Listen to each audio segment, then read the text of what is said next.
50 साल पहले से हर साल ईद मिलादुन नबी की तकरीब मुनक़िद करते चले आ रहे हैं। साल में एक बार जलसा होता है जिसमें उलमा, मशाइख, पीर कामिल सबकी हाजिरी हो।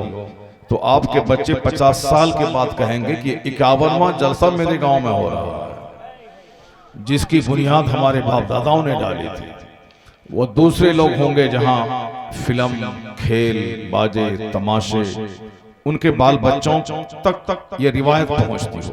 लेकिन आपने जो कुछ काम किया है, ये रिवायतें आने वाली नस्लों तक यही पहुंचेंगी कि चाहे हालात कुछ भी हो जाएं, लॉकडाउन हो, पैसे की किल्लत हो, चाहे किसी तरह के सिचुएशन से हो, मगर सारी चीजें छूट सकती हैं, मगर जिक्र खुदा की महफिल की बरकतें नहीं छूट सकती। वरना आज बहुत सारे लोग हिम्मत नहीं कर पाते हैं जलसा करने की।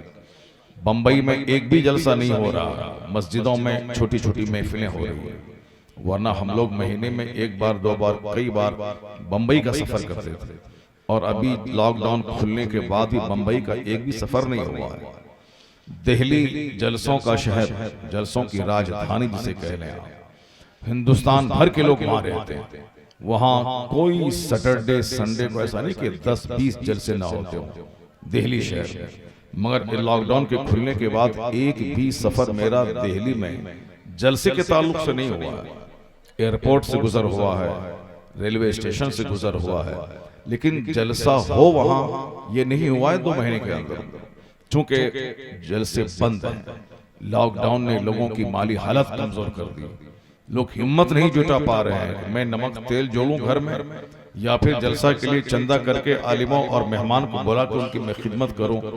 हिम्मत नहीं कर रहे हैं। तो अब मैं आपको मुबारकबाद देता हूं कि जो काम बंबई वाले नहीं कर पा रहे हैं, जो काम दिल्ली वाले नहीं कर पा रहे हैं, जो काम चेन्नई और बेंगलोर वाले नहीं कर पा रहे हैं, वह काम आपने करके दिखाया है। तो चाहे माली 1000 तंगी हो, शादी बंद हो सकती है, मगर जिक्र खुदा की महफिल बंद। सुभान अल्लाह, नारे तकबीर, नारे रिसालत, गौसुल वरा कॉन्फ्रेंस। अल्लाह तबारक व तआला आपके घरों में हमेशा बरकतें नाजिल फरमाए, आपके कारोबार के दरवाजे खोलकर अल्लाह ताला आपको तमाम तंगियों से महफूज फरमाए। बस 1 से लेकर 1.25 घंटे तक की एक छोटी सी गुफ्तगू आप तक पहुंच रही है, गौर से सुनेंगे। पहले वादा यह हो कि दौरान खिताब कोई एक शख्स भी महफिल से उठ के नहीं जाए। क्या वादा है आपका? हाथ उठा के वादा करें आप। हाँ बोले इंशाअल्लाह, इंशाअल्लाह। तो जब तक गुफ्तगू खत्म ना हो उस वक्त तक कोई यहाँ से उठ के ना जाए। मेरी माँ बहन बेटियां जिस तरह सलीके से बैठी हुई हैं, वो बैठी रहें और वहां कोई बातचीत नहीं करें, जबान पे बिल्कुल खामोशी का ताला लगा हुआ रहे। अभी 2-3 घंटे वो चुप रहें। इसकी बरकतें ये होंगी कि उनके घर में लड़ाई झगड़े, मारपीट का जो माहौल इस जबान की वजह से हो रहा है, वो अगर यहाँ प्रैक्टिस कर लेती हैं खामोश रहने की, तो उनके घर में अगरचे रिस्क की तंगी हो, लेकिन उनकी खामोशी की वजह से जन्नत जैसा माहौल पैदा हो जाएगा। क्योंकि आज हर घरों में आग लगती है इसी जबान की वजह से, कसरते तलाक वाक़ होती है इसी जबान की वजह से, लड़ाई झगड़े होते हैं, शौहर घर से भागा भागा रहता है इसी जबान की वजह से। लेकिन जबान अगर कंट्रोल में आ जाए और औरतें खामोश रहने की आदी हो जाएं, शौहर का सीना भी 56 इंच चौड़ा हो जाएगा, उनका चेहरा भी गुलाब की तरह खिलने लगेगा। वह चौक चौराहे पान की दुकान पे नहीं, उनका ज्यादा वक्त अपने घर में अहलिया के साथ गुजरने लगेगा। क्योंकि अब जबान जब बैठी होती है तब आदमी को बार बार उनकी बात सुनने में दिलचस्पी पैदा होती है। लेकिन जब जबान तल्ख हो जाए, जब जबान कड़वी हो जाए, जब जबान में गाली गलौज हो, जब जबान में सिर्फ नुक्ताचीनी हो, तनकीद हो, शौहर का ऐब बयान करना हो, सिर्फ उनकी खामी को बयान करना हो कि तुम्हारे अंदर ये कमी है, तुम्हारे अंदर ये कमी है, तुम ऐसा नहीं करते हो, तुम वैसा करते हो, यानी इसी तरह के जुमले हैं जो सीने को छलनी कर देते हैं। और यही जुमले की सख्ती जब बढ़ती चली जाती है तो फिर हालात खराब होते हैं, गाली गलौज मारपीट तक और संगीन हालात हो गए तो नतीजे में रिश्तेदारी तलाक पे जाके टूट जाती है। ये जबान की कैंची की तरह चलना इस जबान का, और फिर इसकी जबान से बेहंगम जुमले का इस्तेमाल करना, अब बेवजह फजूलियात का माहिर होना। जलसे में खामोश रहे, इंशाअल्लाह खामोश रहने की आदत लग जाएगी। और अगर आपने यहाँ गौर से दूसरों की बात सुनी मेहमान की, तो जो सुनना ज्यादा अक्लमंदी का काम है बनिस्बत बोलने के। बोलना आसान है, सुनना बड़ा मुश्किल काम है। अक्ल जब पुख्ता होती है तो लोग सुनने के आदी होते हैं, और अक्ल जब कमजोर होती है तो सारे लोग बोलने के आदी हो जाते हैं। जिस तरह बेवकूफों की महफिल में आप जाके बैठे तो हर कोई बोलना चाहता है, कोई किसी की बात सुनना नहीं चाहता। औरतों की महफिल में जाएं तो सारी औरतें बोलना चाहती हैं, कोई किसी की बात सुनना नहीं चाहती, सिर्फ बोलती हैं। चूंकि जहां अक्ल कम होती है वहां बात ज्यादा होने लगती है, और जहां अक्ल पुख्ता होती है वहां दूसरों की बात को सुनने, जांचने, परखने, अपने लिए उसमें से मवाद लेने की कैफियत पैदा हो जाती है। अक्लमंद आदमी कम बोलता है, बेवकूफ आदमी सिर्फ बोलता ही रहता है। अक्लमंद सोचता है ज्यादा, बोलता है कम। बेवकूफ बोलता है ज्यादा, सोचता है कम। इस तरह की महफिलों में एक एनवायरनमेंट ये भी मिलता है कि हम बोलें कम, सुने ज्यादा। 2 घंटे तक खिताब होता है, एक आदमी बोलता है, और 2 घंटे तक आपने चुप रह के उनकी गुफ्तगू समाप्त की। और अगर जबान खुली भी तो लफ्ज़ सुभान अल्लाह का विर्द हुआ, जबान खुली तो अल्हम्दुलिल्लाह का विर्द हुआ। इस रुए जमीन पर सबसे बेहतरीन कलाम अल्लाह का कलाम है, और सबसे बेहतरीन जिक्र अल्लाह का जिक्र है, और तमाम जिक्रों में सबसे बेहतरीन तस्बीह सुभान अल्लाह, अल्हम्दुलिल्लाह, ला इलाहा इल्लल्लाह। इसलिए इस जबान में 1 लाख बार पॉलिटिक्स की बात करते रहे, इस जबान से 1 लाख बार बिजनेस और कारोबार की बात करते रहे। उन बातों के बहुत सारे फवायद आपको नहीं मिलेंगे। चंद रोटी मिल सकती है, चंद सिक्के मिल सकते हैं, लेकिन जिससे कल्ब को रोशनी मिले वह दुनियावी गुफ्तगू से नहीं मिलती है, वो सिर्फ अल्लाह के जिक्र से दिल को रोशनी मिलती है, और दिल और दिमाग को रूहानियत अल्लाह के जिक्र से मिलती है। इस तरह की बातें बहुत कम होती हैं। टूर्नामेंट ज्यादा होता है, कव्वाली की महफिल ज्यादा होती है, नेताओं का भाषण ज्यादा होता है, मदारी का खेल ज्यादा होता है, जादू टोने का खेल ज्यादा होता है, लेकिन अल्लाह के जिक्र की महफिल कभी कभी सजती है। तो जो बदनसीब हैं वह मदारी के खेल में दिलचस्पी लेते हैं, और जो खुशनसीब हैं अल्लाह के जिक्र में दिलचस्पी लेते हैं। और अल्हम्दुलिल्लाह वो खुशनसीब है वह बाप जो अपनी औलाद को अल्लाह के जिक्र का आदी बना दे। खुशनसीब है वह माँ जो अपनी बेटियों को दीनदारी का अच्छा क्लाइमेट अता कर दे। जब उनकी माँ मर जाए तो उनकी बेटी बोले कि मेरी माँ कितनी अच्छी थी, जिन्होंने मुझको तिलावत का तरीका सिखा दिया, जिन्होंने मुझे दरूद इब्राहिमी कायदे से पढ़ना सिखा दिया, जिन्होंने मुझे दरूद ताज, दरूद गौसिया, दरूद रज़िया, दरूद इसमें आज़म सिखा दिया। मेरी अच्छी माँ थी। माँ की क्वालिटी बेटी बयान करती है। वो क्वालिटी ये नहीं कि वो ज्यादा बकबक करती रहती थी, वो ज्यादा घर का माहौल खराब करती रहती थी, नहीं, क्वालिटी ये वो तहज्जुद गुजार थी, क्वालिटी ये नमाज़े पंजगाना हालत बीमारी में भी अदा करती थी, क्वालिटी ये कि वो मेहमान नवाजी में सबसे आगे रहती थी। यानी इस तरह औरतें बन के रहें कि उनके मरने के बाद उनकी औलाद न बोले कि एक गलंधर चली गई, एक लड़ाकिन चली गई, एक डाइन चली गई, एक घर के माहौल को खराब करने वाली चली गई। नहीं, जब औरत अपनी शराफत, अपनी खामोशी, नमाज रोजे की पाबंदी, कुरान पाक की तिलावत, अपनी कीमती गुफ्तगू, औलाद की अच्छी तरबियत, पड़ोस के साथ अच्छे ताल्लुकात, यानी इन तमाम क्वालिटीज की हामिल रही, वो अगर मर जाएंगी तो उनकी बेटियां बोलेंगी कि एक तक़वा और तहारत की मुजस्समा दुनिया से चली गई, सैयदा ताहिरा फातिमा ज़हरा की कनीज दुनिया से चली गई, जिनके दम कदम से घर में इबादत का माहौल था वो ताहिरा दुनिया से चली गई। इसलिए बुजुर्गों ने कहा कि इस तरह जिंदगी के दिन गुजार, जाना तो सबको है ही, जाने के बाद कोई ये ना बोले कि एक डाइन चली गई, एक दूसरों को तकलीफ पहुंचाने वाली चली गई। जब तू मर जाए तो चंद कतरे आंसू बहाकर तुम्हारी सहेली बोले कि एक मुत्तकी परहेजगार चली गई, एक नेको नेकोकार चली गई, आबिदा चली गई, और हमारे मर्द इस हालत में जिंदा रहे कि जब तक जिंदा रहे तो लोग कहें कि नमाजी को देखना हो तो फला को देख ले, दीनदार को देखना हो तो फला को देख ले, आलिमों की खिदमतगार के खिदमत गुजार को देखना है तो फला को देख ले, माँ बाप के फरमा बरदार को देखना है तो फला को देख ले। और जब वो दुनिया से चला जाए लोग ये ना बोले कि डकैत चला गया, एक शराबी चला गया, एक जुआबाज चला गया, एक दूसरों को कष्ट देने वाला चला गया। इस कदर वो नेक बन के जाए कि औलाद बोले कि मुस्तफा का सच्चा वफादार चला गया, गौसो ख्वाजा का सच्चा गुलाम चला गया, नमाज़े पंजगाना का पाबंद चला गया। आला हजरत की ज़बान में फर्श पे धूमें मचे, फर्श से मातम उठे, एक मर्दे सालेह गया, वो तय्यबो ताहिर चला गया, यानी वो तय्यब चला गया, वो ताहिर चला गया, वो नेकोकार दुनिया से चला गया। इसलिए आने वाली नस्लों के लिए ऐसी मिसाल कायम करके जाए, लोग उनको भूल नहीं जाए बल्कि उनकी अच्छाई और उनकी क्वालिटी को याद करें।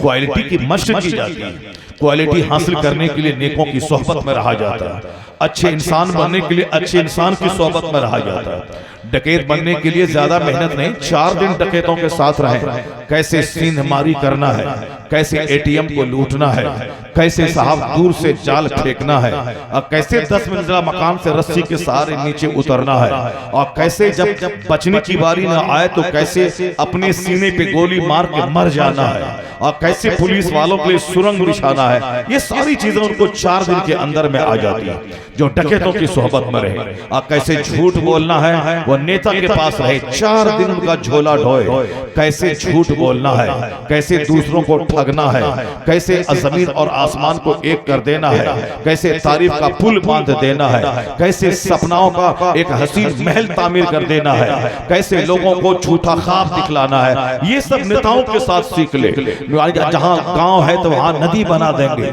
जहां नदी है तो वहां समंदर बना देंगे, समंदर है तो उस पर शानदार सोने का पुल बना देंगे। यानी झूठ की खेती करनी हो तो नेताओं के साथ 4 दिन झोला डोले, वो भी अगर सच्चा है तो पक्का झूठा हो जाएगा। सोहबतें रंग लाती है, माहौल तब्दीली पैदा करता है, क्लाइमेट तब्दीली लाता है, एनवायरनमेंट आदमी को उस माहौल की कैफियतें उसके अंदर मुंतकिल कर देता है, तो माहौल से आदमी मुतासिर होता है। अगर जन्नती बनना हो तो 4 दिन आलिमों की सोहबत में रहे, उनकी बातें सुने, हदीस कुरान सुने। अगर वह बेनमाजी है तो नमाजी बन जाता है, अगर वह दाढ़ी मूंढने वाला है तो दाढ़ी रखकर सुन्नते रसूल पर चलने वाला आमिल बन जाता है, अगर वह नंगे सर रहने का आदी हो तो सरों को टोपियों से सजाने वाला बन जाता है, अगर वह रंगीन लिबास का आदी हो तो 4 दिन सफेद कपड़ा पहन के जलसे में जाए, फिर उसे रंगीन कपड़ों से नफरत और मुस्तफा की सुन्नत से करीब सफेद कपड़े से मोहब्बत पैदा हो जाती है। यानी अगर दिल की कुदूरत मिटाना हो तो उजले लोगों के साथ रहो, दिन का दिमाग का घमंड मिटाना हो तो आजिजों खाकसारों और सजदा करने वालों के साथ रहो। यानी 4 दिन आलिमों जलसो जुलूस नेक लोगों की सोहबत में बैठो तो दुनिया नहीं बल्कि जन्नत में जाने का जुनून चढ़ जाएगा। नेकियां सुदूर सादिर होने लगेंगी, गुनाह उनका पीछा छोड़ देगा। गुनाहों से बचना है तो नेकों की सोहबत में रहना होगा। ये जलसा कुछ नहीं देता है। हमारा घर कल फूस का था, जलसा कराने के बाद पुख्ते का नहीं बन जाएगा। हमारे पास 4 बीघा जमीन थी, जलसा कराने के बाद दूसरे दिन 8 बीघा जमीन नहीं मिल जाएगी। जलसा कराने से पहले मैं रोटी सूखी खाता था, जलसा के बाद बिरयानी चाउमीन में नहीं खाने लगूंगा। अलबत्ता इतना जरूर होगा कि खाना पीना जमीन खरीदना यह सिर्फ दुनियादारों का काम है, और मानवता की तशकील इंसानियत की तामीर। आदमी वही है जो इंसान बने, आदमी वही है जिसमें आदमियत हो, इंसान वही है जिसमें शराफत हो। तो अगर 50 करोड़ के बंगले में कोई हैवान रहता हो, शरीर रहता हो, तो महल अच्छा है मगर वो रहने वाला इंसान अच्छा नहीं है, वो जानवर है।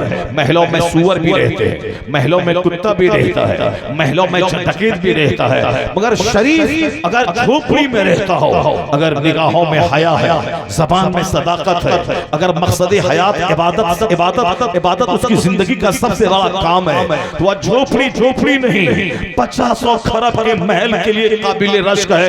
क्योंकि जहां नमाज नहीं है वहां शैतान शैतान का जमावड़ा है, और जहाँ इबादत और तिलावत है वहाँ आसमान से फरिश्तों की कतारें लगी रहती है। तो काबिले रश्क है वह झोपड़ी जहाँ फरिश्तों का आना जाना हो, और शैतान की आमाजगाह है वो महल जिस महल में शैतान का आना जाना हो। इस जलसा कराने के बाद महल तो नहीं बनता, जमीन तो नहीं मिलती, अलबत्ता दिमाग में तकवा की कैफियत पैदा होती है, चेहरे में नूरानियत पैदा होती है, सीने में तकद्दुस पैदा होता है। अब वो शैतान से दूर फरिश्तों का हमनशी बन जाता है। जो काम करोड़ों के मकान बनाने के बाद खुशी नहीं मिलती, वो काम नेकों की सोहबत में 4 घंटे बैठने के बाद सच्ची खुशी से अल्लाह उनके सीने को भर देता है। नारे तकबीर, नारे रिसालत, गौसुल वरा कॉन्फ्रेंस। लोग कहते हैं कि जलसा कराने से क्या होता है, इसलिए मैंने तमहीदी तौर पर 2-4-10 मिनट की गुफ्तगू आप तक पहुंचा दी कि जलसा कराने से क्या फायदा होता है। वो हमारे चंद मौलवी भाई भी इसी जलसे के पीछे पड़े हुए हैं, क्यों जलसा कराता है, उससे क्या फायदा है। हमारे नेता लोग भी कहते हैं कि ये लोगों को क्या हो गया है, हम लोग चिल्ला चिल्ला के पैसा दे दे के बस ले जाके ढो ढो के लाते हैं, तो भी हमारी रैली में लोग नहीं आते। और ये मौलाना मौलवी क्या बोलता है कि हजारों की भीड़ लग जाती है, सर पे टोपियां सच जाती हैं, लोग जमीन पे आके बैठ जाती है। इलेक्शन का मौका गया, आदमी को बोरो लाया गया, गाड़ी देकर पैसा दे के लाया गया, और यहाँ पैसा खर्च करके लोग महफिल में आते हैं, और वहाँ पैसा खर्च करके लोगों को नेताओं की महफिल में लाया जाता है, और यहाँ लोग पैसा खर्च करके महफिल में आते हैं। यही फर्क है, जहाँ झूठ की खेती हो,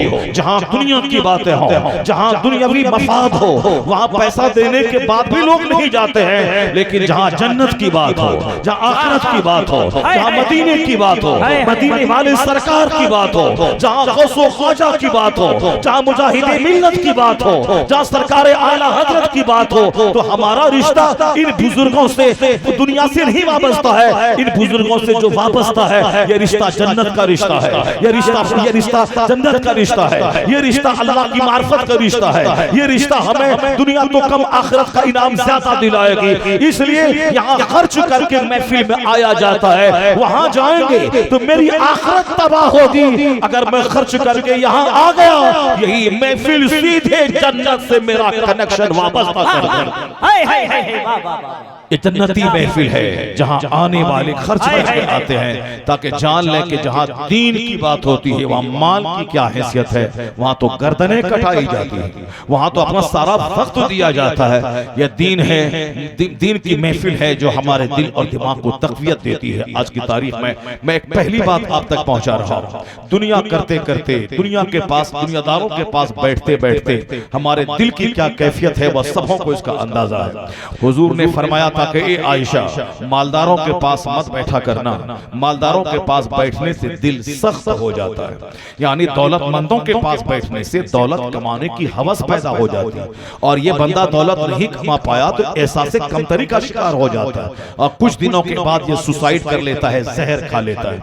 और आज की तारीख में जहर खाने की कैफियत बहुत तेजी से बढ़ रही है। सुसाइड करने की, पंखे से लटक जाने की। एक गरीब आदमी आपके गांव का अगर वह पंखे से लटक जाए तो लोग कहेंगे गुर्बत से तंग आकर ये ऐसा कदम उठा लिया। पैसा कम था, आमदनी कम थी, सर ढकता था, पांव खुल जाता था, पांव ढकता था, सर खुल जाता था। सब्र किया, सब्र का पैमाना छलक पड़ा, इसलिए आखिर में मरने के अलावा कोई चारा नहीं रहा। इसलिए इस गरीब ने बेहतरी इसी में समझा कि मैं सुसाइड करके दुनिया से चला जाऊं। तो गुर्बत की वजह से इन्होंने ऐसा कदम उठाया।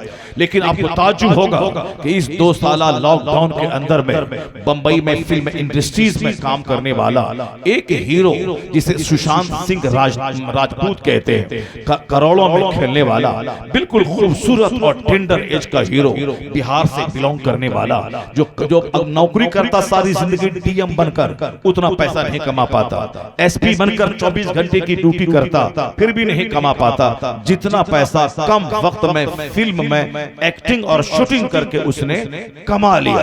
जो काम एक डीएम 30 साल की नौकरी करने के बाद उतना नहीं कमा पाता, लेकिन उसने 2-4-5 साल इंडस्ट्री में रहने के बाद उतना कमा लिया। आखिर क्या बात थी कि उन्होंने जहर खा, उन्होंने सुसाइड किया? आखिर कौन सी बात थी जो उसे फांसी पे लटकने पे मजबूर कर दिया?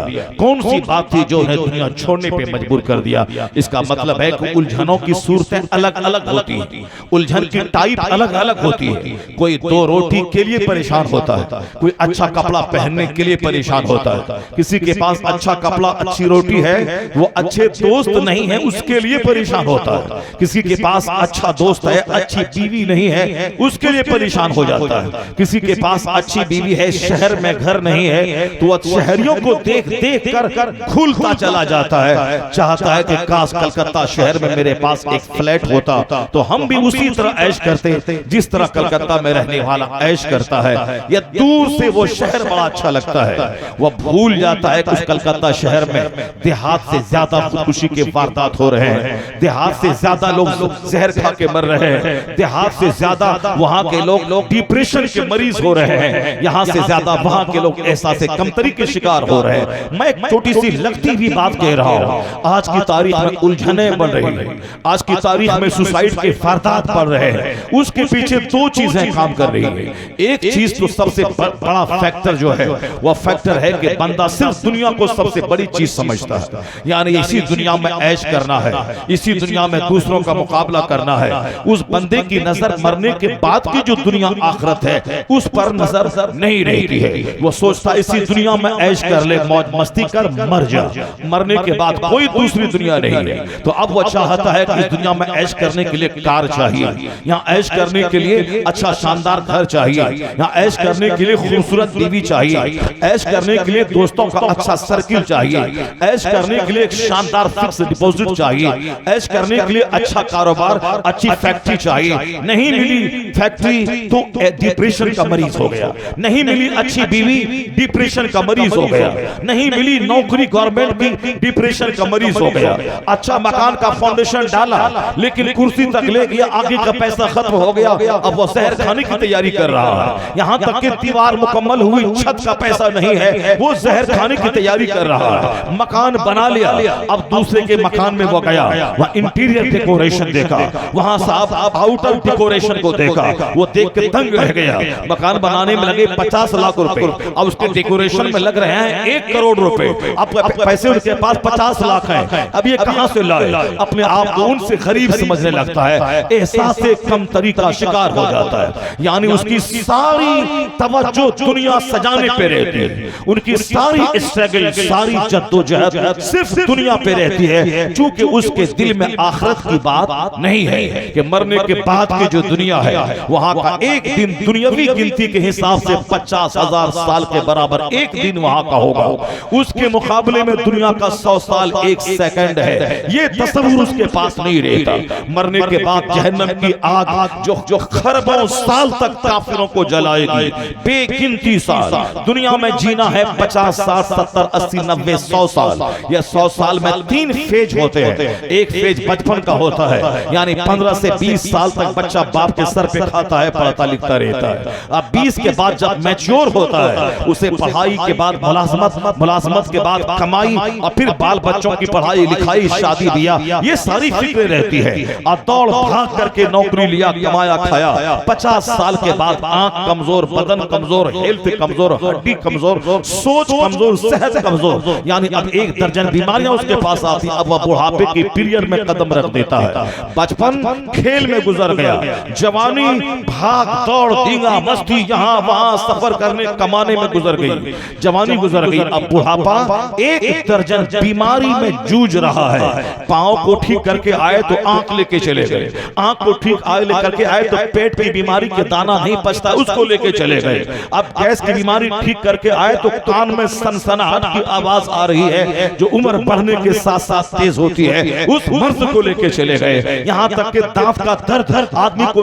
मुर्दा बना देता है कभी कभी, उस मर्ज को लेके चले गए। ये 100 साल की जिंदगी 1 मिनट है अल्लाह के नजदीक। उसी 1 मिनट में दर्द भी है, बीमारियों का हमला भी है, उसमें जवानी की भाग दौड़ भी है, उसमें बचपन की आवारगी भी है। 80, 90 90 साल हो गए, मलकुल मौत आया, चलो अब दुनिया खाली करो, तुम्हें एक लंबी मोहलत तुमको मिल गई, अब चलो दुनिया छोड़ दो। वह बोलता है कि अब तो बहुत कम दिन में रहा हो। कहा तुम 90 साल रह गए, अब बोलता है बहुत कम दिन में रहा हो, चलो अब हिसाब का दौर शुरू होने वाला है कि तुमने जवानी कैसे गुजारी, तुमने माल कहां से कमाया, तुमने अपना वक्त कहां सर्फ किया, तुमने माल कहां से कमाया और कहां खर्च किया।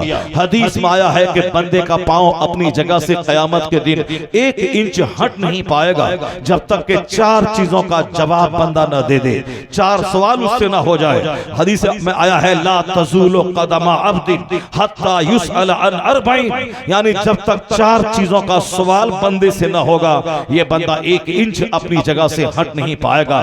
ये वो हक है, जिस तरह अभी रात है उसी तरह से कयामत कायम होगी, ये सच है। जिस तरह सूरज निकलता है रोजाना, इससे ज्यादा फैक्ट है कि मरने के बाद आखिरत है, वहां पाई पाई का हिसाब होगा। मैदान महशर में लोगों की पेशी होगी और लोगों को अपनी दुनिया के किए हुए अमाल का हिसाब देना होगा। जिस रब ने मिट्टी का पुतला से इंसान बनाया, जिस रब ने पानी की बूंद से इंसान को पैदा किया, जिस रब ने माँ के पेट से इतना बड़ा अजूबा इंसान पैदा किया, जिस रब ने बचपन जवानी बुढ़ापा देकर इस इंसान को इस दुनिया में चंद साल गुजारने का मौका दिया, वही रब इसे मौत देकर दोबारा उसे जिंदा करके उससे सवाल करेगा कि मैंने सूरज तेरे लिए बनाया, तूने क्या काम किया, मैंने रात तेरे आराम के लिए पैदा किया, तूने इसके बदले में क्या किया, मैंने तुझे जवानी दी, तूने इस जवानी के बदले में क्या किया, मैंने तुझे खूबसूरत बीवी दी, इस नेमत के बदले में तूने क्या शुक्र अदा किया, हमने तुझे आंख दी, जबान दी, हाथ पांव दी, अब बेशुमार लोगों को हाथ पांव जबान से मैंने महरूम रखा, वह गूंगा था, वह अंधा था, वह अपाहिज और लूला लंगड़ा था, ये बता दे कि मैंने तुझको जबान दी, तू बोलता था, इस नेमत का तूने क्या शुक्र अदा किया। आंख मैंने दी, जहां बेशुमार लोग आंख से महरूम अंधे थे, वो अपनी बीवी और बच्चों को देख नहीं पाते थे और तुम सारा संसार देखता था, ये बता कि इस नेमत का तूने क्या हक अदा किया। बेशुमार लोग गूंगे थे, वह चाह करके भी नहीं बोल पाता था, बोलना चाहता था, जबान नहीं खुल पाती थी, मगर तू जबान कैंची की तरह चलाता था, सारी बातें माफी जमीर को अदा करता था। ये बता दे कि इस जबान की नेमत का शुक्र तूने क्या अदा किया। ये हाथ, बहुत सारे लोग पोलियोग्रस्त है, बहुत सारे लोगों को फालिज का हमला हुआ, उसको कोढ़ की बीमारी हो गई, बहुत सारे लोगों को फालिज का मर्ज हो गया, मगर तेरा हाथ तंदुरुस्त था, उसमें कोई दाग नहीं था, उसमें कोई कमजोरी नहीं थी, तू हाथ हिला हिला के गाड़ी चलाता था, तू बाइक चलाता था, तू हवाई जहाज को उड़ाता था, तू ट्रेन का ड्राइवर बन के जाता था, तू रात दिन लाठी चलाता था, इसी हाथ से गन चलाता था, इसी हाथ से सामान पकाता था। ये बता दे कि तेरे सामने एक फालिज ज़दा था जिसके हाथ में ताकत नहीं थी, या ताकत नहीं थी, उसको लकवा का मर्ज था, मगर तुझको मैंने ताकत दी, तूने इस ताकत के बदले में क्या किया। तुम बहुत सारे लोग पागल थे जो रात में सो नहीं पाते थे, क्योंकि पागल को जैसे ही नींद आई बीमारी खत्म हो जाएगी। पागलपन की बीमारी होती है, उसको नींद नहीं आती है, जहां 2 घंटा वो सो जाए बगैर दवाई की बीमारी अच्छी हो जाएगी। पागल सोता नहीं है, वो पागल हमेशा बोलता रहता है, क्योंकि दिमाग उसका खराब रहता है, सोता नहीं है। मगर तुमको 8 घंटे की गहरी नींद मैंने दिया और तुम पिछले दिन की सारी थकावट को तुम भूल गए। ये बता के 8 घंटे की गहरी नींद का इनाम का बदला तुमने क्या दिया, इस नेमत का शुक्र तुमने क्या अदा किया। अरबों में खेलने वाला नींद को बुलाने के लिए रोजाना टेंशन फ्री दवाई खाता था, तब उसको 5-6 घंटे की नींद आती थी, और यहाँ इधर तुमने रोटी खाई, उधर हाथ धोया, उधर बिस्तर पे गया, 1 सेकंड में गहरी नींद आ गई और 8 घंटे के बाद तेरी आंख खुली। ये बता दे मेरे बंदे, तूने इस गहरी नींद की नेमत का तूने क्या शुक्रिया अदा किया। एक एक नेमतों का सवाल होगा। कुरान कहता है सुम्मा लतुसअलुन्ना यौम इज़िन अनिन नईम, कयामत के दिन एक एक नेमतों का सवाल होगा, फ्रिज का सवाल होगा, ठंडे पानी का सवाल होगा, आइसक्रीम का सवाल होगा, या चलने वाले सीलिंग फैन का सवाल होगा, चलने वाले ट्यूबलाइट का सवाल होगा, बिछने वाले कालीन का सवाल होगा। ये सारी नेमतें तुम्हारे लिए, तुमने इसका शुक्र क्या अदा किया, इस नेमत के बदले में तुमने क्या किया। कयामत के दिन पहला 4 सवाल बंदे से होगा। 4 सवाल का जवाब जब तक न दे दे बंदा अपनी जगह से हिल नहीं पाएगा। अगर वो नहीं है तो बंदा अपनी मर्जी के खिलाफ मर कैसे जाता है। कोई मरना नहीं चाहता है, हर आदमी चाहता है कि लंबी उम्र में जीऊं, 90 साल तक मैं जिंदा रहूं, मैं 50 साल ही में मर जाता है, 25 साल की जवानी में मर जाता है। जैसे जिंदगी मेरे कंट्रोल में नहीं है, मौत मेरे कंट्रोल में नहीं है, इस तरह ये हमारे कब्जे की बात नहीं है। तो बस बात क़यामत की सदाकत की। जिस रब ने जिंदगी दी, जिस रब ने मौत दिया, उस रब ने कहा है कि क़यामत कायम होगी, तुझसे हिसाब लिया जाएगा। जिस तरह ये जिंदगी एक हकीकत है, उसी तरह क़यामत का हिसाब भी एक हकीकत है। वहां का सवाल जवाब भी एक फैक्ट है, वह हकीकत है। अगर कोई इनकार करेगा नहीं है वहां कोई सवाल जवाब, वह शख्स काफिर है, उसकी कोई हैसियत नहीं है, उसको उसमें और जानवर में कोई फर्क नहीं है। ये बगैर किसी चीज के ये दुनिया नहीं बनी है।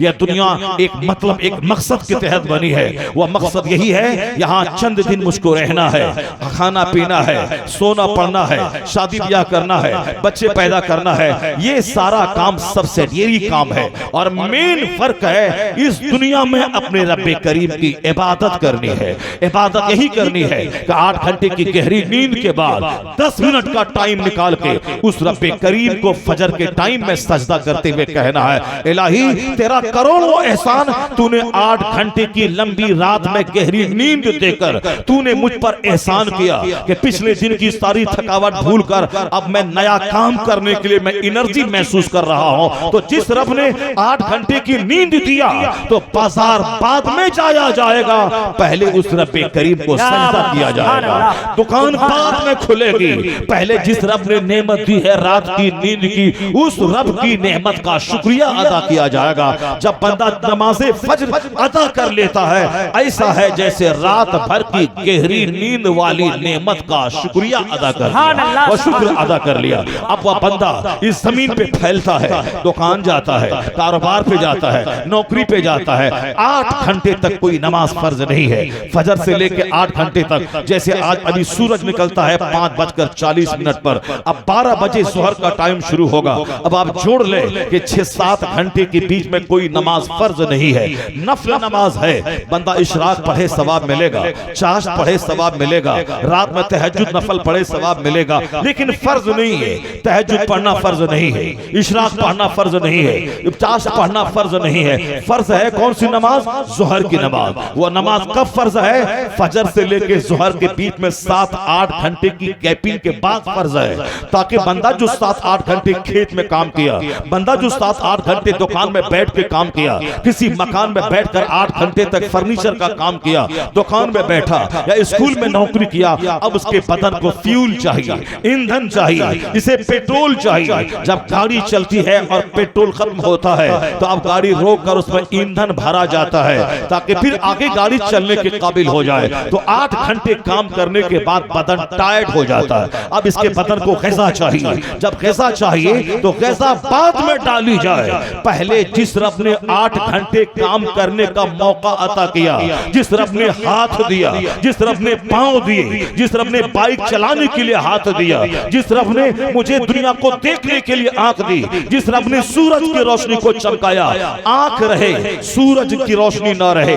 बंदा अपना हाथ भी देख नहीं पाएगा। सूरज है मगर आंख नहीं है, तो बंदा अपना हाथ देख नहीं पाएगा। तो दुनिया देखने के लिए सूरज की रोशनी भी जरूरी है और आंख की बिनाई भी जरूरी है। या दोनों मिलकर आंख को रोशनी अता करती है, तब जाके बंदा दुनिया को देखने के काबिल होता है। यानी वहां आसमान से रहमत चलती है सूरज की, और यहाँ आंख आगे बढ़ती है। दोनों मिलकर दुनिया के नजारे करने के लिए ताकत अता करते हैं। ये आंख बड़ी नेमत है। तो जिस रब ने 8 घंटे कमाने के लिए रोशनी दी, 8 घंटे कमाने के लिए बदन को ताकत दी, 8 घंटे कमाने के लिए हाथ जबान में बोलने की ताकत, आंख में बिनाई दी, तो ज़ोहर के वक्त में दोपहर में खाना बाद में खाया जाएगा।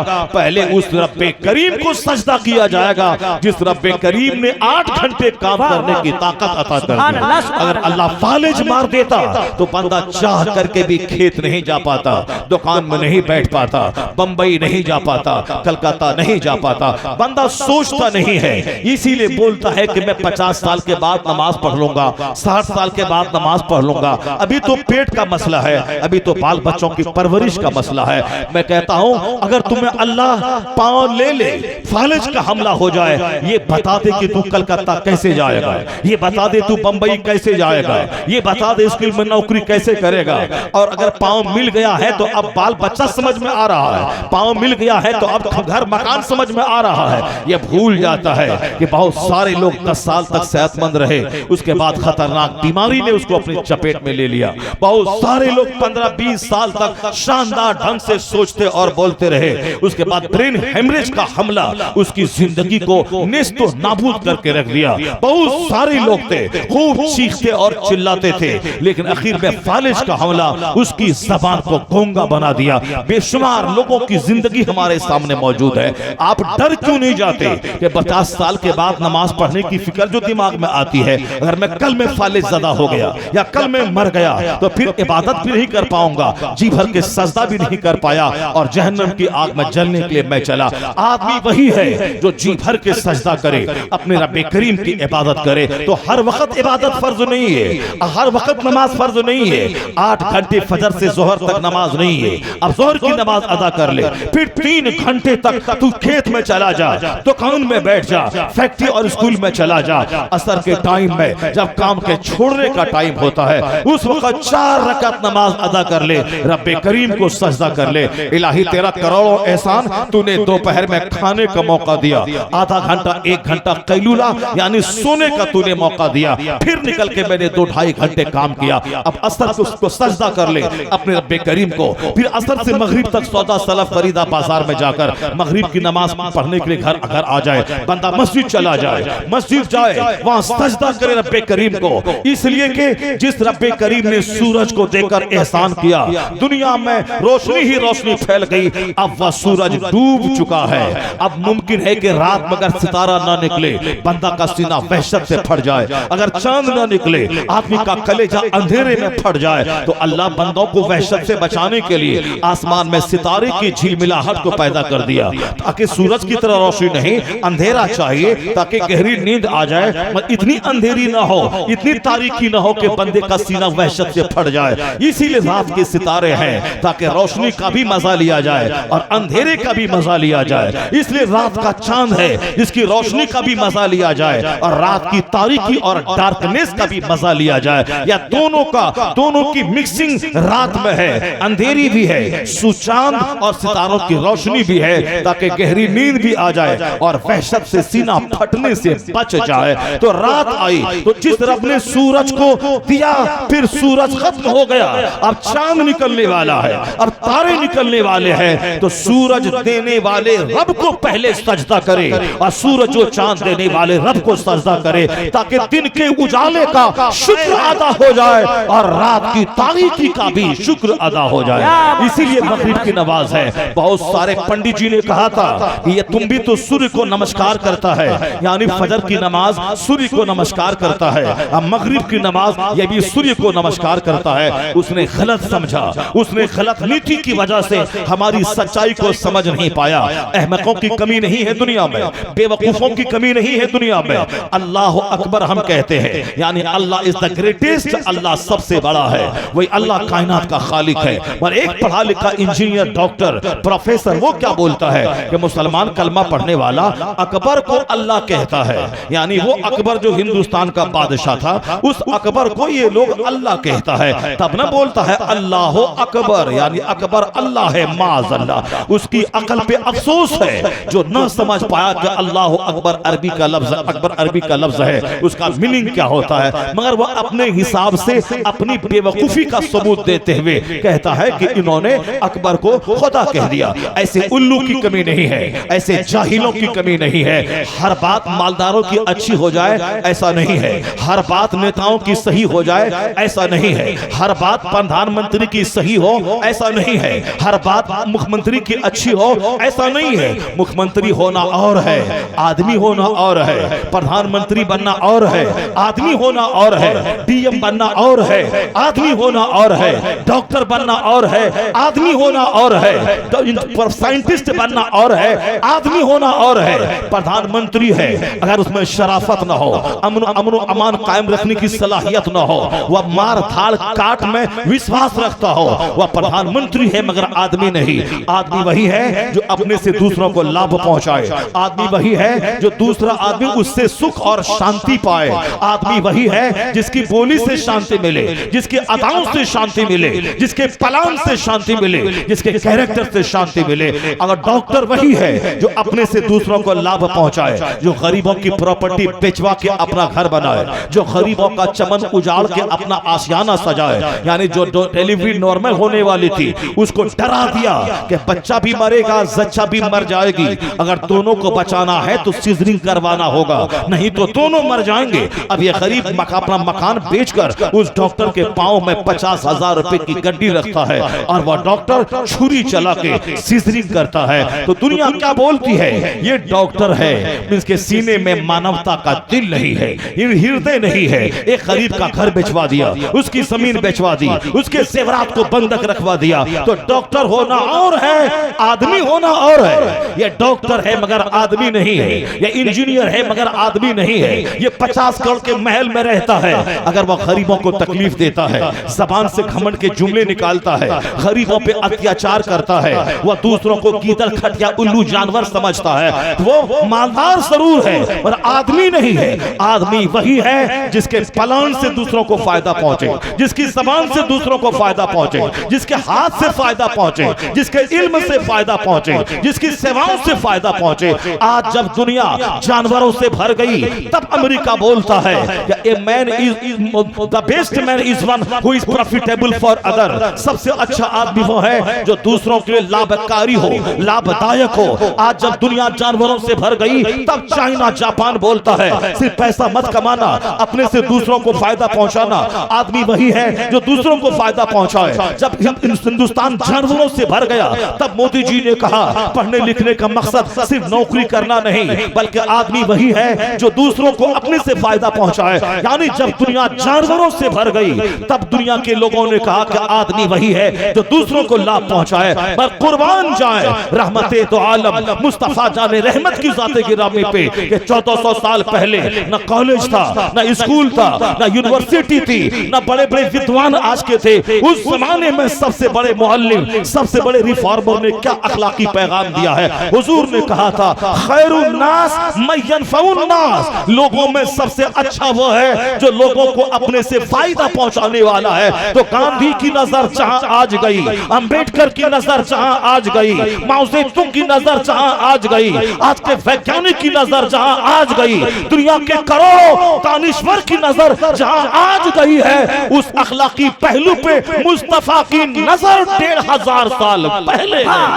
नारे तकबीर, नारे रिसालत, गौसुल वरा कॉन्फ्रेंस। सुभान अल्लाह। आदमियत की तलाश है, ह्यूमैनिटी की तलाश है, शराफत की तलाश है। प्रधानमंत्री होना और है, आदमी होना और है, डीएम होना और है, आदमी होना और है, मास्टर होना और है, आदमी होना और है, अरबपति होना और है, आदमी होना और है। जरूरत है समाज को आदमी की न के जानवरों की। पढ़े लिखे जानवरों से दुनिया भरी जा रही है, पढ़े लिखे दुनिया जानवरों से दुनिया भरी जा रही है। और फिर पढ़े लिखे मालदारों से दुनिया, मालदार जानवरों से दुनिया भरती जा रही है। पर आदमी को देखने के लिए आंख तरस गई है, मानवता को देखने के लिए आंख तरस गई है। कोई मिलता है जिसको आदमी कहा जा सकता है। इस्लाम उसी आदमियत पे जोर देता है, इस्लाम उसी शराफत पे जोर देता है। तो किस तरह की गंदी गंदी बातें लोग बोलते हैं। पढ़ा लिखा आदमी होके बोलता है कि अकबर अल्लाह है माअज़ अल्लाह। और फिर दूसरा एक दानिश्वर पढ़ा लिखा आदमी बोलता है, क्या बोलता है कि बाबर बड़ा है कि राम बड़ा है। यानी वो मस्जिद को बाबर से जोड़ रहा है। वह तो मस्जिद का नाम है, नाम। जैसे किसी आयशा ने कोई मस्जिद तामीर की, मस्जिद आयशा, किसी हलीमा ने मस्जिद तामीर की, मस्जिद हलीमा, या किसी ने अपने बाप के नाम से मस्जिद बनाई, बाप का नाम खलील है तो मस्जिद खलील, मस्जिद इब्राहिम, मस्जिद अजीज। यानी मस्जिद का नाम बाप दादा की तरफ से रिलेटेड होता है, लेकिन वह मस्जिद है सजदा की जगह, वो है अल्लाह की इबादत की जगह, वो इबादत की जगह है। और उसका नाम किसी आदमी के नाम से मंसूब किया जाता है कि फलाने तामीर की, फलाने जमीन डोनेट किया, फलाने बनाया, तो अब उसका नाम उस मस्जिद के नाम से मिल जाता है।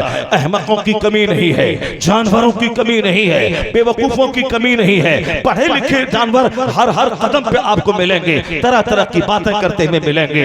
इंसान वही है जो सच्चाई को समझे, इंसान वो है जो जबान की गहराई पे कदम रखे, इंसान वही है जो जबान अदब की गहराई में कदम रखे। आदमी वही है जो मानी और मफाहीम पे नजर रखे। सिर्फ शब्दों को नहीं देखा जाता, शब्दों के अंदर में जो तेवर छुपा है उसको देखा जाता है। सिर्फ शब्दों को नहीं देखा जाता, शब्दों के अर्थ को देखा जाता है। सिर्फ वर्ड्स नहीं देखा जाता, वर्ड्स के मीनिंग को देखा जाता है। सिर्फ जाहिरी अल्फाज नहीं देखे जाते, उस अल्फाज की मानी और मफहूम को देखा जाता है। ऐसे अक्लमंदों से दुनिया भरी है। आपने देखा होगा एक शख्स ने दिल्ली का कोर्ट का जज था, उसने क्या कहा कि मर्द हर आदमी को आजादी मिली है, औरतों को आजादी मिली है।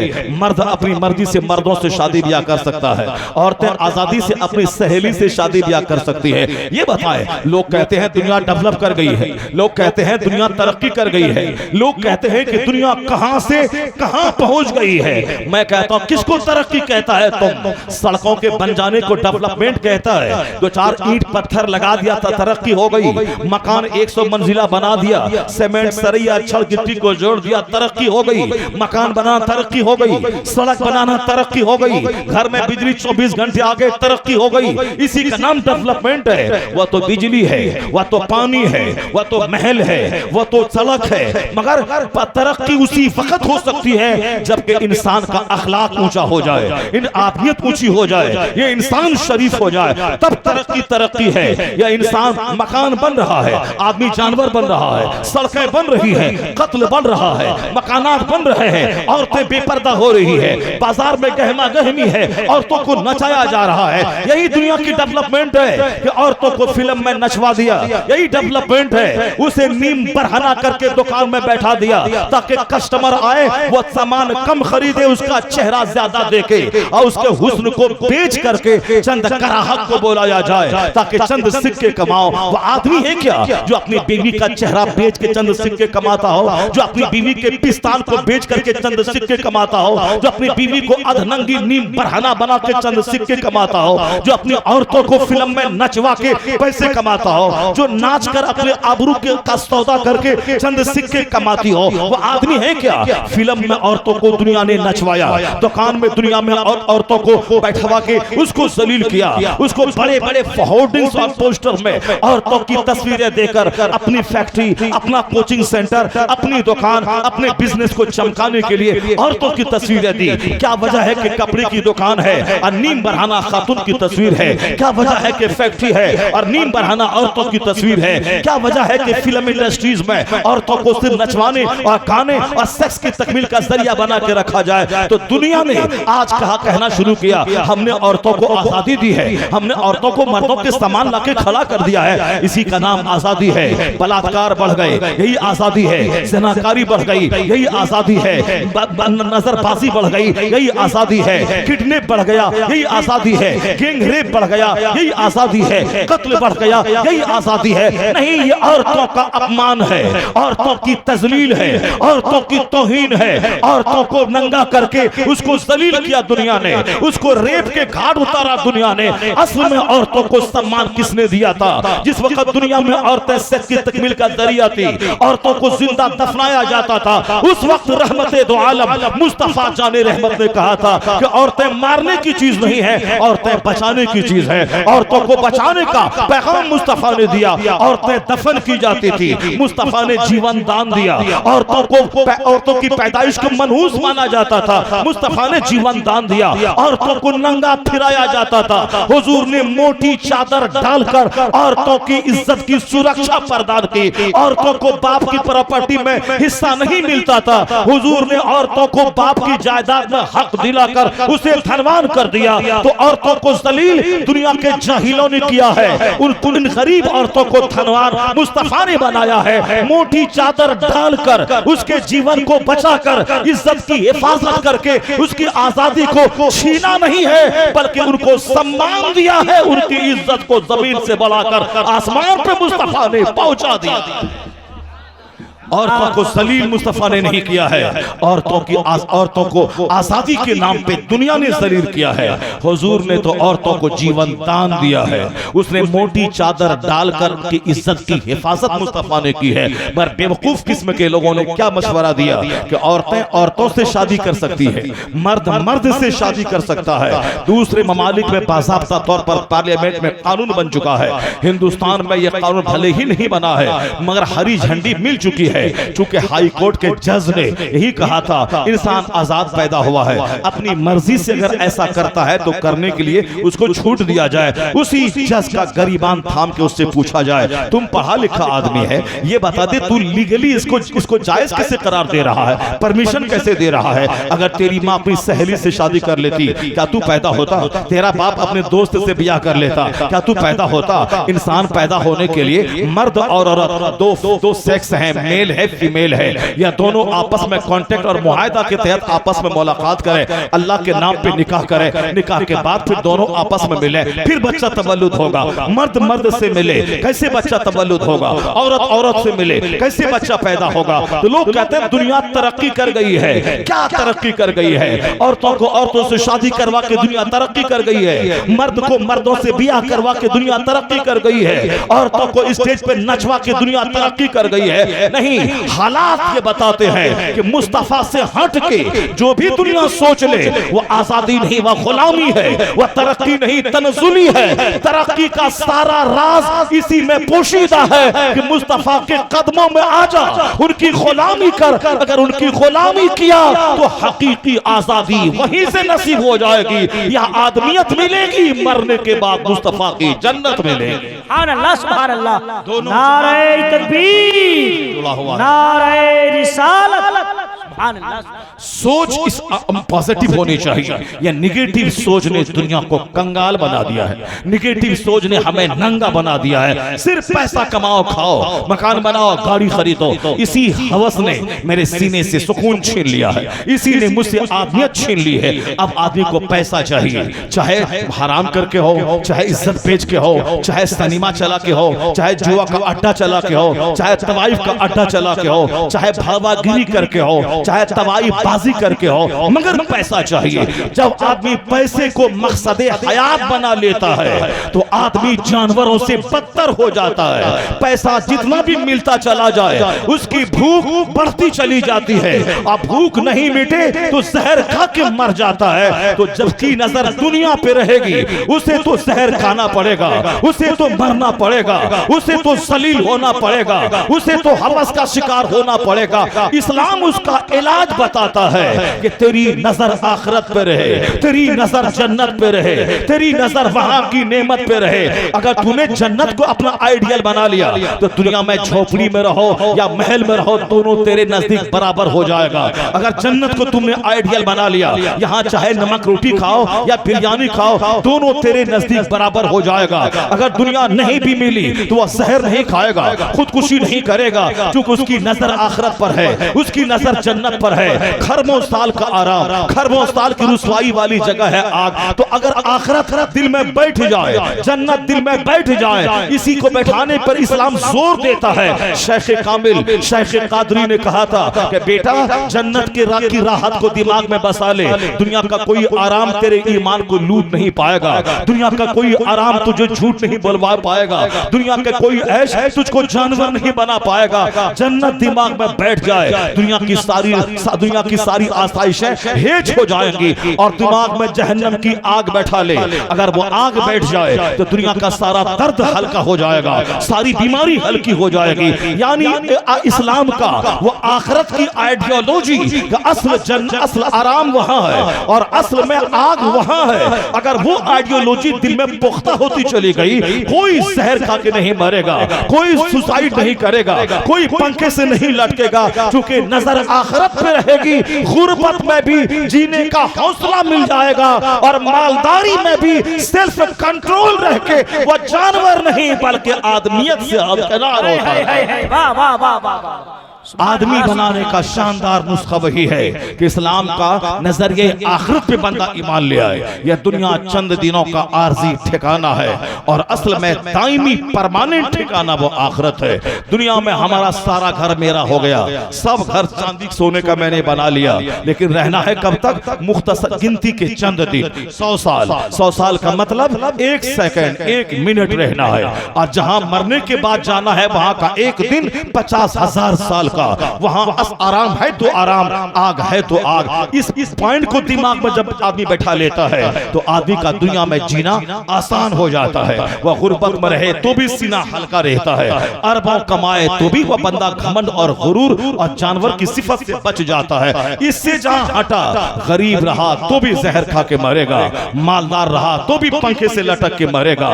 इस तसव्वुर से जहां हटा, समाज में ज़नाकारी बढ़ेगी, इस्मत फरोशी बढ़ेगी और जंग बढ़ेगी, कत्ल बढ़ेगा, खून रेज़ी बढ़ेगी, यानी जानवरों के औसाफ बढ़ेंगे। अगर दुनिया चाहती है कि आदमियों से दुनिया भरे, शरीफों से दुनिया भरे, तो इस्लाम के नजरिए आखिरत को बल देना होगा, उसको पुख्ता करना होगा, उसको मजबूती अता करनी पड़ेगी। जैसे जैसे ये नजरिया मजबूत होता चला जाएगा वैसे वैसे डिप्रेशन का मर्ज कम होता चला जाएगा, वैसे वैसे सुसाइड के वारदात कम होते चले जाएंगे।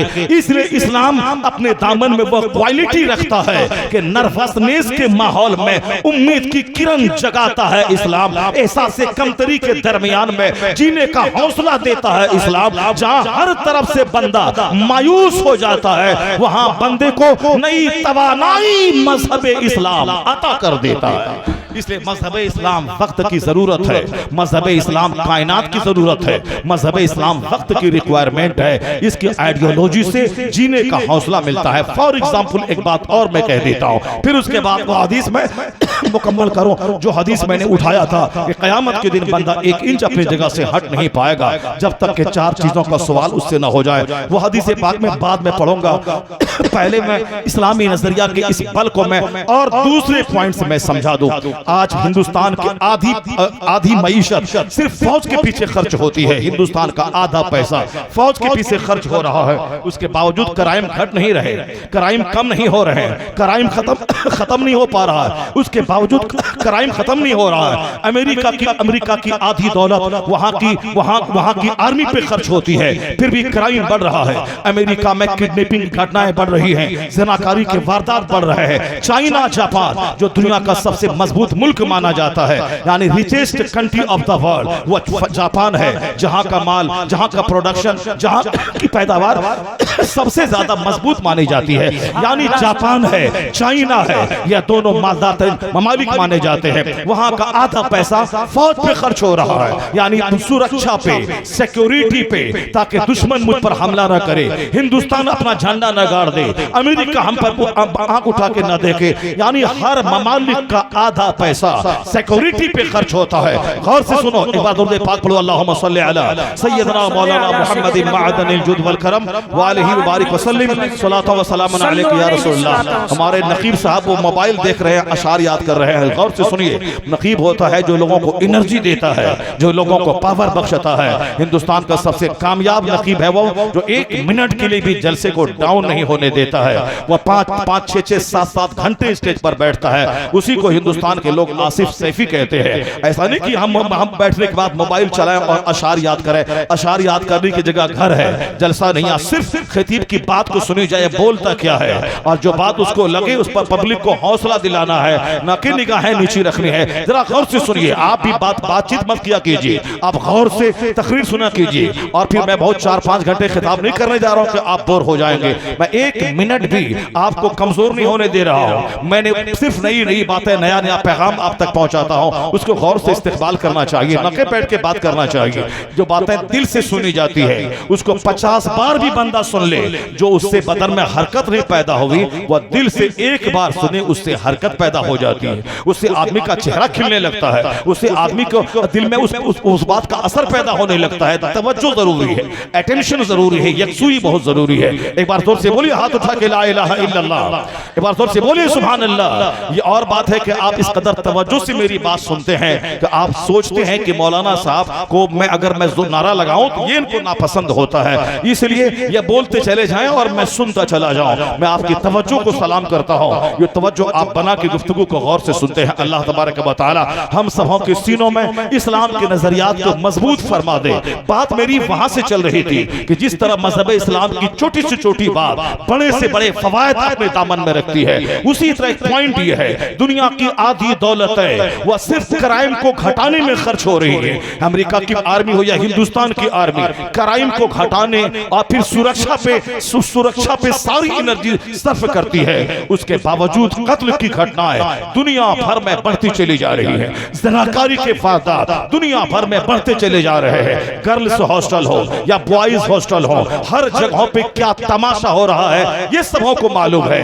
बज़ाहिर मुंह खिला के हंस देना पार्लियामेंट में कि सब कुछ अच्छा चल रहा है वह और बात है, लेकिन क्या बुरा हाल जेल का है, क्या बुरा हाल हॉस्टल का है, ये वहां हकीकत से करीब होकर जब जायजा लिया जाए तब पता चलता है। यानी मेहनत के बावजूद, आर्मी के बावजूद क्राइम घट नहीं पाता है, मगर इस्लाम का एक जबरदस्त रोल रहा है क्राइम को घटाने में कि अरब में कौन सी बुराई नहीं थी।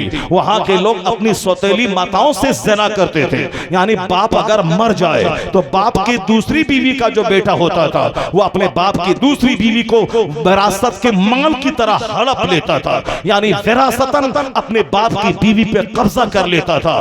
पड़ोस की औरतों की आबरू गैर महफूज थी। कत्ल मामूली बात पे हजार हजार आदमी का कत्ल होता था। क्या चीज नहीं था, कौन सी बुराई नहीं थी। पानी से ज्यादा सस्ती शराब थी, लेकिन आखिर अचानक 50 साल 100 साल में नहीं, अभी इस्लाम का पैगंबर आज़म ने नबूवत का ऐलान फरमाया है। यहां तक कि 2-4 साल के अंदर अंदर जो शराब के खूगर थे, शराब से की बूंद बूंद से नफरत करने वाले कैसे बन गए। जो लोग कत्ल के आदी थे वो अपनी तलवारों को नयाम में डालकर किस कदर अमन की बात करने लगे। जो लोग काले और गोरे और अरब के नाम पे अपने आप को सबसे सुपीरियर समझते थे, उन लोगों ने तलवारों को नयाम में डालकर एक दस्तरखान पे गुलाम और आका बैठकर खाने कैसे लगे।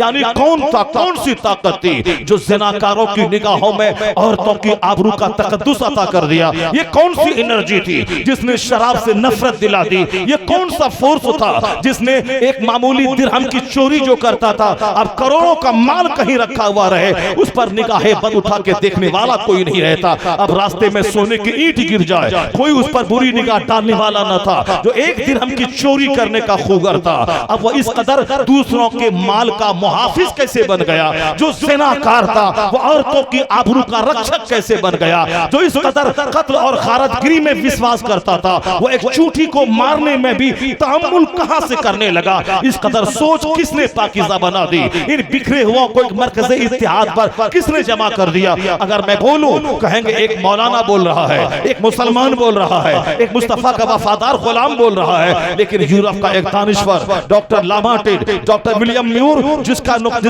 नुक्ते नजर इस्लाम की तनकीद करना था, इस पॉइंट पर पहुंचकर उसने क्या कहा है उसकी ज़बानी सुनिए। वो कहते हैं by what force this tribes could be subdued और drawn to one common centre. वो कहते हैं इन नफरत के मतवालों को मोहब्बत का पाठ किसने पढ़ा दिया। इन क्राइम में धंसे हुओं को किरदार का आला मेयार पे किसने पहुंचा दिया। ये कत्ल की जबान जानने वालों को मोहब्बत के धागे में किसने बांध दिया। वो कहते हैं it was solved by prophet Muhammad. इस जटिल समस्या का समाधान मोहम्मद अरबी ने अता फरमा दिया। इस जटिल समस्या का समाधान मोहम्मद अरबी ने अता फरमा दिया। इसलिए सरकार आला हजरत ने कहा चाहे कोई 1000 दानिश्वर हो, 1000 कोई स्कॉलर हो, 1000 कोई मुअल्लिम हो, कोई बड़ा नहीं, सबसे आला व औला हमारा नबी, सबसे बाला व वाला हमारा नबी। Our prophet is the most sublime and the greatest. Our prophet is the most highest personality of the world. यानी इस रूए ज़मीन का सबसे बुलंद व बाला इंसान अगर कोई है तो मोहम्मद अरबी की ज़ाते गिरामी है।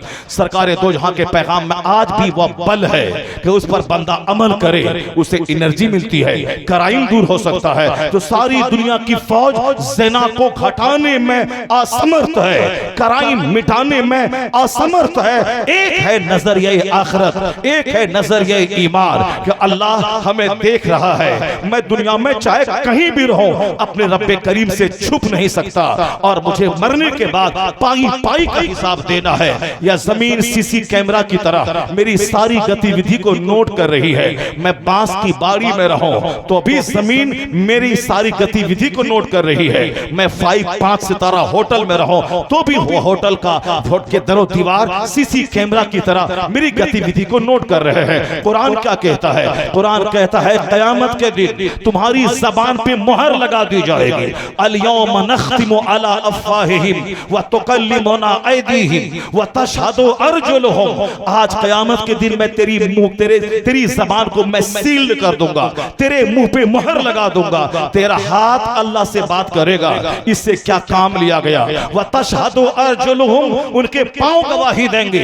इस पांव से क्या काम लिया गया? यानी ये पांव अलग मेरी गतिविधि को नोट कर रहा है। अभी ये मेरा गुलाम है, मैं जिधर चलाता हूं ये चलता है और क़यामत के दिन मेरे विरोध में गवाही देगा। अभी ये हाथ मेरे अधीन है, मैं जैसे चाहूं इसको हरकत दूं। कल क़यामत के दिन ये हाथ मेरे विरोध में गवाही देगा। अभी ये जबान को जैसे मैं चलाऊं वैसे चल रही है, क़यामत के दिन ये मेरी मुखालफत में गवाही देगी। अभी ये आंख मेरे अंदर में है, मैं जहां चाहूं खोलूं, जहां चाहूं बंद कर लो। क़यामत के दिन ये आंख मेरे विरोध में गवाही देगी। सारे पार्ट्स जिस्म के, हाथ और पांव सब मेरे विरोध में गवाही देंगे। यानी सब आज मेरे ताबे फरमान है और कल ये मेरी मुखालफत में गवाही देंगे।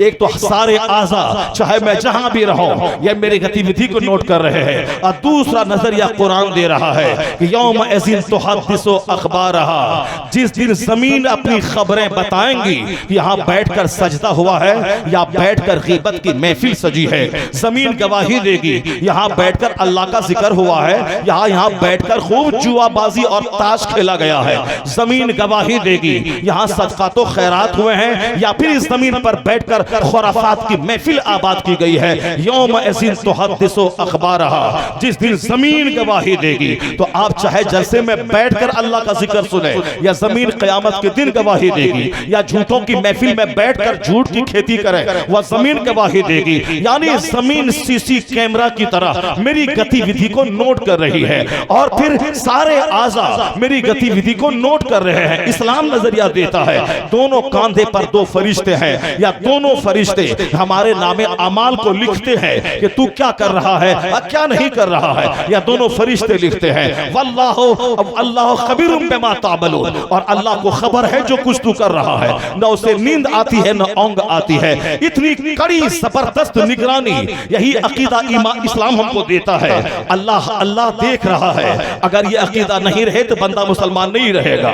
क़यामत के दिन हिसाब होगा। ये नजरिया नहीं रहे तो बंदा मोमिन नहीं रह पाएगा। ये नजरिया आखिरत है।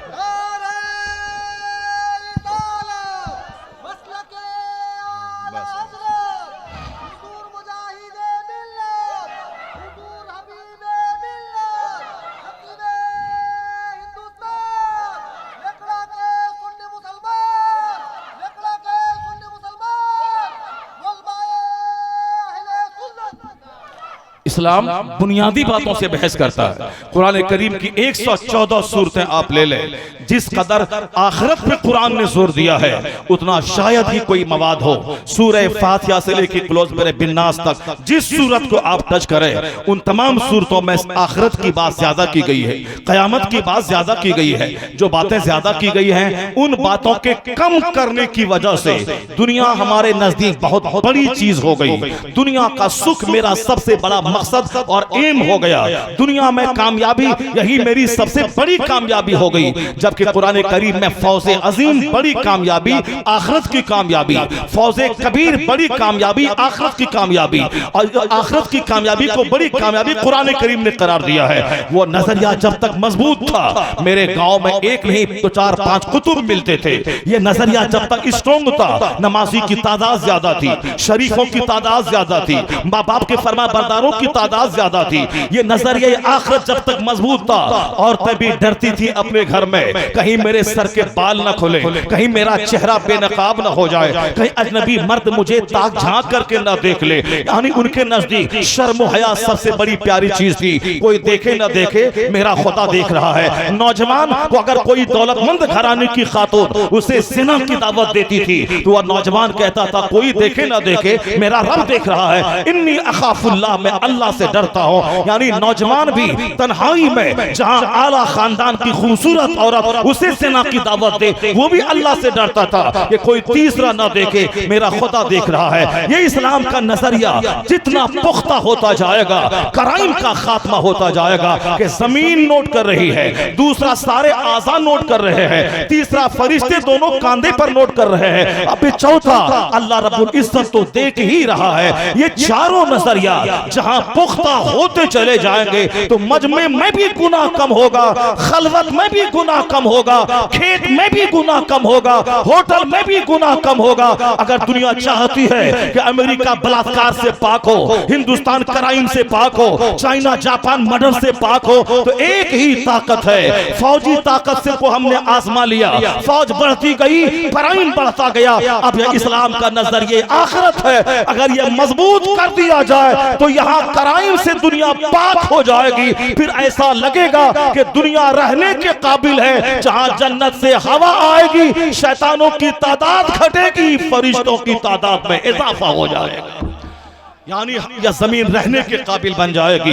ये जो जमीन आज रहने के काबिल नहीं, the life is very difficult, जिंदगी बहुत मुश्किल हो गई, जिंदगी से मैं तंग आ गया।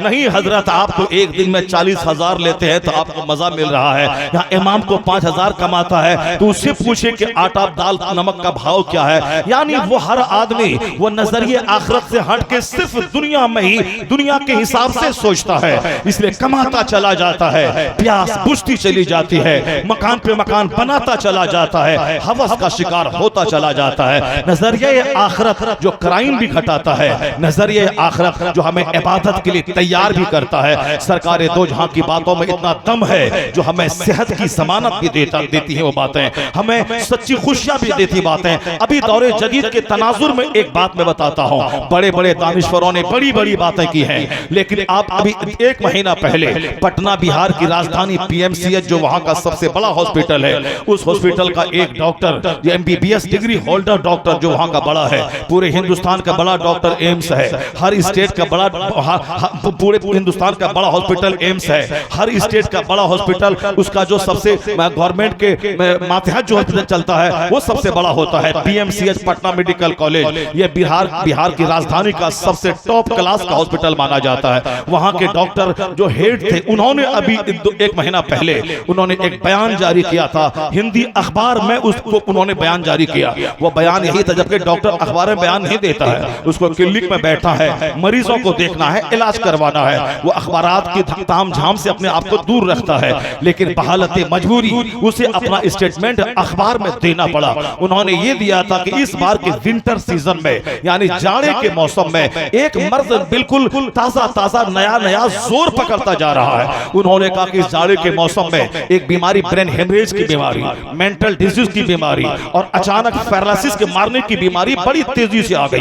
उन्होंने कहा कि मैंने बहुत सारे मरीजों को देखा जो इस मौसम में तेजी के साथ हॉस्पिटल में आए। जब मैंने जांच किया तो पता चला कि यहाँ कोई बहुत बड़ा रीजन नहीं था, बहुत बड़ा सबब नहीं था, सिर्फ एक ही सबब था कि इनके नहाने का तरीका बिल्कुल गलत था। यानी इन्होंने बाथरूम में जाके सबसे पहले शावर के नीचे अपना सर लगाकर उन्होंने उस पानी को सर पे लिया, जिसकी वजह से अचानक खून के जमने की वजह से ब्रेन हेमरेज जैसी खतरनाक कैफियत का वो सामना करना पड़ा उसको। यानी अचानक सबसे पहले सर पे पानी डालना। डॉक्टर ही कहते थे कि ये दवाई है, ये कालपोल है, ये डाइजीन है, ये फला दवाई है, डॉक्टर का काम है दवाई लिखना। लेकिन अब डॉक्टर क्या कह रहे हैं कि नहाने धोने का अंदाज बदलिए, खाने पीने का स्टाइल बदलिए, कपड़ा पहनने का तर्ज हयात बदलिए, जो काम मौलाना करता था, जो काम मस्जिद के इमाम करते थे। यानी मौलाना ये नहीं कहता था कि आप खेत में कितना खाद डालें, कितना बीज डालें, कितना कंपोस्ट डालें। मौलाना का काम यही था कि जीने का अंदाज यह है, जीने का हुनर यह है जो हुजूर ने अता फरमाया। सरकार मेरे लिए आइडियल है, हुजूर मेरे लिए नमूना है, उनकी जिंदगी में हमारे लिए इक्सीर हयात है। उन्होंने जो कुछ कहा है उसका फॉलो करें। तो हुजूर ने हमें किसी दूसरे का मोहताज नहीं छोड़ा है नहाने धोने के लिए। अभी इस दौरे जदीद में डॉक्टर की जब रिपोर्ट सामने आई, जानकर चौंक जाए। उन्होंने क्या कहा कि बाथरूम में जब जाएं तो सबसे पहले सर पे पानी नहीं डालें। उन्होंने कहा कि दूसरे पार्ट पे सबसे पहले पानी डालें और बदन में पानी डालें, उसे मलें, आखिर में सर पे पानी डालें। जब दूसरे पार्ट पे पानी डालेंगे तो बदन पानी के जो असराते बद हैं उसको सहने के काबिल हो जाएगा। फिर आखिर में दिमाग सबसे नाजुक मकाम है। यह दिमाग तो हजारों लाखों रगें हैं जो दिमाग से सारे बदन में फैली है। जरा भी थोड़ा सा भी इम्बैलेंस हुआ तो पागलपन का खतरा बढ़ जाएगा। कहा सबसे पहले दूसरे पार्ट पे पानी डालें, आखिर में सर पे पानी डालें। इससे ब्रेन हेमरेज, अचानक लकवा और दूसरे मेंटल डिजीज से आप बच जाएंगे। ब्रेन हेमरेज खतरनाक बीमारी है। सिर्फ नहाने का तरीका गलत हो ये मर्ज हो सकता है। अब वो कहते हैं कि नहाने का असल तरीका है कि दूसरे पार्ट पे पानी डालें। इस बात को यही रहने दें। 1400 साल के अंदर जितनी किताबें शरीयत की, फिक्र की मेरे सामने मौजूद हैं, सारी किताबें आप खंगाल डालें। कानून शरीयत पढ़ें, बहार शरीयत पढ़ें, कुदूरी पढ़ें, नूरुल ईज़ा पढ़ें, आप जाके हिदाया पढ़ें, शरह बक़ाया पढ़ें, फतवा काजी खां पढ़ें, फतवा आलमगीरी पढ़ें, फतवा रज़विया पढ़ें। तमाम किताबों में जो नहाने का तरीका बताया गया है, हदीस की रोशनी में वह तरीका यही है कि जब भी गुस्ल खाने में जाए सबसे पहले दोनों हाथ गट्टों तक अच्छा से धोएं, उसके बाद कुल्ली करें, फिर नाक में पानी डालें, फिर जहां जहां गंदगी लगी हो उसको धोएं, शर्मगा को धोएं, फिर नमाज की तरफ वुजू करें, उसके बाद दाहिने मोंढे पे पानी डालें, फिर बाएं मोंढे पे पानी डालें, फिर आखिर में सर पे पानी डालकर सारे आज़ा पर पानी बहा के गुस्ल खाने से बाहर आ जाए। यानी इस्लाम ने क्या कहा, सबसे पहले हाथ धोना है, कुल्ली करनी है, नाक में पानी डालना है, फिर नमाज की तरफ वुजू करना है, फिर दाहिने मोंढे पे पानी डालना है। तो जहां बीमारी से बचने के लिए आज पीएमसीएच के एमबीबीएस डिग्री होल्डर की नजर गई कि नहाने का यह तरीका दुरुस्त है, जहां हिंदुस्तान के बड़े बड़े तबीबों और हकीमों की नजर आज गई नहाने का तरीका गलत हुआ तो खतरनाक अमराज का शिकार आप हो सकते हैं। नहाने का यह तरीका है, यही तरीका, इससे बेहतर तरीका पैगंबर आजम ने 1400 साल पहले अता फरमाया। यह इस बात की दलील है कि हुजूर के तरीके पे अमल से जन्नत तो वहां मिलेगी, यहाँ इज्जत मिलेगी, सुकून मिलेगा, सेहत और तंदुरुस्ती की नेमत यहाँ मिलेगी, शफाअत और जन्नत की सूरत में बड़ी नेमत वहां मिलेगी। दोनों जहान की भलाइयों का राज इसी में पोशीदा है कि पैगंबर आजम की सच्ची गुलामी करें। वो तो एक पॉइंट था जो मैंने आपको बतलाया। सरकार दो जहां की सुन्नतों को सीखना ये मेरी जिंदगी का सबसे बड़ा मकसद होना चाहिए। मेरा बच्चा डीएम बने मगर 10 मिनट का टाइम निकाल के कैसे जिए, कैसे खाएं, कैसे पिए, कैसे लिबास पहने, वो सरकार दो जहां की अहादीस का, सीरत का मुताला करे। अगर आपने अपनी जिंदगी में इस्लाह लाने की कोशिश की, नहाने, सोने, पढ़ने, खाने पीने, लिबास पहनने का अंदाज आपने बदल लिया, यहाँ भी डिप्रेशन से आप बचेंगे, सेहत और तंदुरुस्ती मिलेगी। यानी दोनों जहान की नेमतें इसी में है कि आप मुस्तफा के सच्चे गुलाम बन जाएं। यही पैगाम मस्जिद देती है, यही पैगाम जलसा देता है, यही पैगाम उलमा देते हैं। दुनिया वाला कुछ भी करे, हमको उससे क्या मतलब है? हमें करनी है शहनशाह बतहा की रजा जोई, वो अपने हो गए तो रहमते परवरदिगार अपनी, बमुस्तफा परेशान खेशरा के दीन हमाउस घर बहु न रसीदी तमाम बुलहबेस। अपने आप को नबी कौनैन के कदमों में डाल दो, वही सरापा दीन है जो वहां तक नहीं पहुंच पाया, उसमें और अबू लहब में क्या फर्क रह जाएगा। अल्लाह तबारक व तआला हमको और आपको सबों को अपने नबी मोहतरम अलैहिस्सलाम की सुन्नतों की पैरवी की तौफीक अता फरमाए। एक बार जोर से बोले आमीन। अल्लाह ताला अपने महबूब की सच्ची गुलामी की तौफीक अता फरमाए। अल्लाह ताला हमें अपने घर में तर्ज जिंदगी सरकार के फरमान के मुताबिक करने की तौफीक अता फरमाए। हमारी माँ बहन बेटियों को अपनी औलाद की तरबियत में हुजूर की सुन्नतों को प्रायोरिटी देने की तौफीक अता फरमाए। अल्लाह ताला आपके इस जलसे को कबूल फरमाए और फिर आप जम के बैठे रहिए। मेरे बाद नात खानी का एक मुख्तसर सा दौर चलेगा, फिर मौलाना रमजान हैदर की तकरीर होगी। अल्लाह हाफिज। अल्लाह ताला आपकी और हमारी मुलाकात फिर दोबारा करवाए, फिर इसी तरह की बरकतें हम महफिल की आपस की मुलाकात से लूटते रहे। एक बार जोर से बोलें सुभान अल्लाह, हाथ उठा के बोलें ला इलाहा इल्लल्लाह, एक बार जोर से बोलें अस्तगफिरुल्लाह अस्तगफिरुल्लाह अस्तगफिरुल्लाह, और जोर से बोले ला इलाहा इल्लल्लाह। इतना जोर से बोलें कि दिल्ली के जेल में दोनों गुरु और चेला का सीना फट जाए। बोले जोर से ला इलाहा इल्लल्लाह, और सीना खोल के ला इलाहा इल्लल्लाह, बिल्कुल शर्माए नहीं। बोले जोर से ला इलाहा इल्लल्लाह मुहम्मदुर रसूलुल्लाह सल्लल्लाहु तआला